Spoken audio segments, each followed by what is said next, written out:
अस्सलाम वालेकुम। आप लोग सब सोशल मीडिया यूजर्स हैं और सोशल मीडिया ने हमें बहुत सारे एतबारात से तबाह बर्बाद कर दी। रिसेंटली मैं बाकी एजुकेशनल इंस्टीट्यूशंस के सोशल मीडिया पेजेस देख रहा था एक रिसर्च के लिए। जब मैं पेजेस उनके देखने गया तो मुझे वहां पे सिर्फ एक चीज मिली और वो थी उनकी खूबियां और अपनी तारीफें।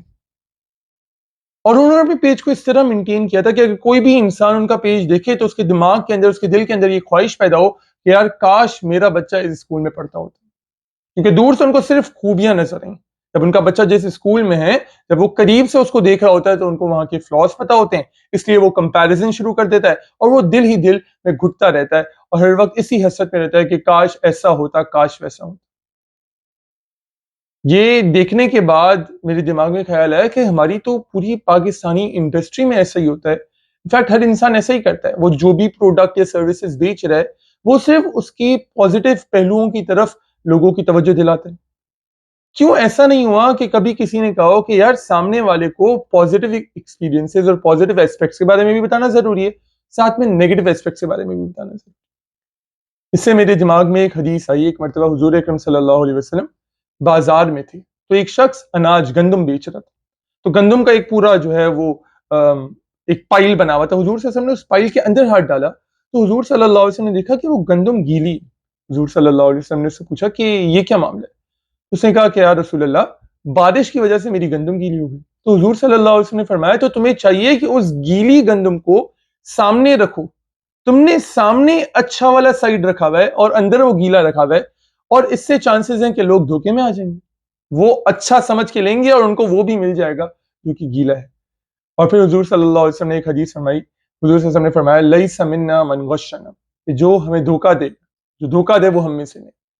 तो मुझे लगा ये धोखा है कि हम अपने सोशल मीडिया पेजेस पर कोई भी प्रोडक्ट हो, कोई भी सर्विसेज हो, आप सिर्फ पॉजिटिव एक्सपेक्ट्स और सिर्फ पॉजिटिव एक्सपीरियंसेस को शेयर करें, सिर्फ खूबियां और क्वालिटीज बताएं। ये धोखा है। आपकी जिम्मेदारी है, मेरी जिम्मेदारी है, हम सबकी जिम्मेदारी है कि हम उन नेगेटिव एक्सपीरियंसेस को भी शेयर करें, हम उस नेगेटिव एस्पेक्ट को भी डिस्कस करें, ताकि सामने वाला कंप्लीटली अवेयर हो जब वो हमारा प्रोडक्ट या हमारी सर्विसेज खरीद रहा हो। और मैं यही करता हूँ कि जब भी स्कूल में पेरेंट्स आते हैं, मैं उनको सबसे पहले स्कूल के बारे में ब्रीफिंग देता हूँ और आखिरी सेंटेंस मेरा यही होता है कि we do not claim that this school is a perfect organization. This organization is being run by human beings. और इंसान होने के नाते यहाँ पे गलतियां होती हैं, यहाँ खताएं होती हैं, बहुत सारी चीजों में।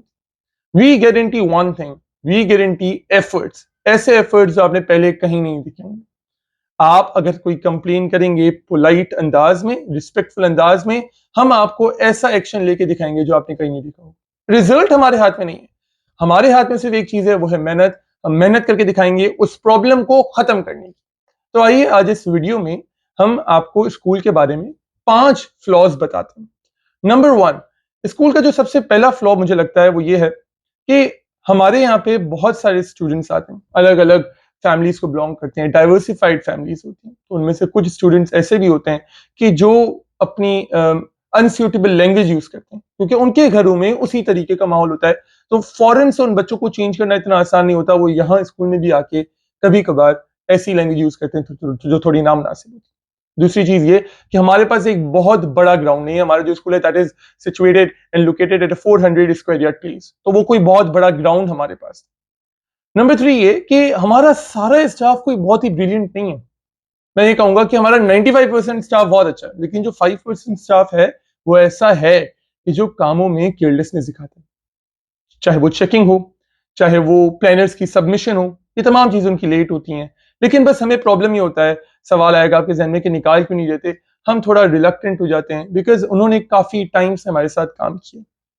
चौथी चीज ये कि प्री प्राइमरी सेक्शन में, इनफैक्ट अब तो प्राइमरी सेक्शन में भी होना क्या चाहिए कि 70% एक्टिविटी बेस्ड हो और 30% ये टिपिकल ओरल और रिटन हो। लेकिन अनफॉर्चुनेटली हमारे यहाँ पे वाइस वर्सा होता है। हमारे यहाँ पे मेजोरिटी टाइम जो बच्चा है वो ये रिटन और ओरल के अंदर इंगेज रहता है और एक्टिविटीज रिलेटिवली कम होती है। और आखिरी चीज जो मुझे लगता है कि हमारे यहाँ पे प्रॉब्लम है वो ये है कि हम अभी किसी पनिशमेंट का प्रॉपर तरीके से फैसला नहीं कर पाएंगे। मतलब बहुत सारी चीजें होती हैं जिन पे पनिशमेंट देनी पड़ती है, एक्शन लेना पड़ता है, डिसिप्लिनरी एक्शन। लेकिन वो क्या होना चाहिए, हम अब तक उसका फैसला नहीं कर पाए because it is a very difficult decision. Punishment ऐसी होनी चाहिए जिसका बच्चों पर नेगेटिव इम्पैक्ट ना हो, और पनिशमेंट ऐसी होनी चाहिए कि जिसकी वजह से बच्चे के अंदर चेंज आए। ऐसी पनिशमेंट का फैसला करना इज वेरी डिफिकल्ट। हमारे यहाँ पे नॉर्मली जब मैं स्कूल में था तो क्या होता था, क्लास से बाहर निकाल दिया जाता था, नील डाउन करा दिया जाता था, या फिर सिटअप्स करवाए जाते थे। But we think that is not the solution, क्योंकि मेरे अंदर चेंज नहीं आया, मेरे क्लास फेलोज के अंदर चेंज नहीं आया। That was just a formality. जैसे सिर्फ हमें फिजिकल पेन मिल रहा था, बाकी बच्चों के सामने इंसल्ट हो रही थी, तो मेंटली हम जो है वो थोड़ा सा परेशान हो रहे थे। चेंज नहीं आया तो फायदा नहीं है, और एक पॉजिटिव इम्पैक्ट भी नहीं पड़ा। So we are currently struggling in finding कि किस तरीके से बच्चों के लिए एक बेहतरीन पनिशमेंट डिजाइन की जाए। तो ये 5 मुझे लगता है कि फ्लॉज हैं। लेकिन आप लोग एक बात को याद रखिए कि फ्लॉज का होना is not a problem. Flaws को वैसा का वैसा छोड़ देना इज अ प्रॉब्लम। क्या इंसान अगर कोई चीज रन करे, इज इट पॉसिबल कि वो परफेक्ट हो? I don't think that is possible. आप बड़ी बड़ी जो है ना वो कंपनीज को देख लें, वहां पे भी फ्लॉज होते हैं।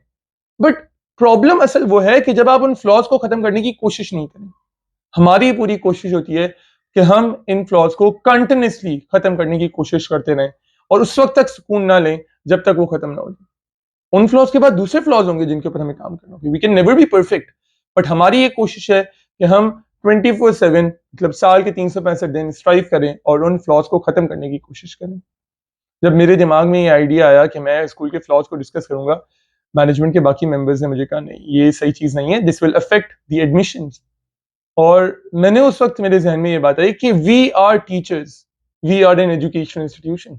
हम बच्चों को तालीम दे रहे हैं, हमें ही बच्चों को करके दिखाना होगा कि जो हमारे उसूल हैं वो ऊपर होनी चाहिए सारे मटीरियलिस्टिक बेनिफिट्स के बारे।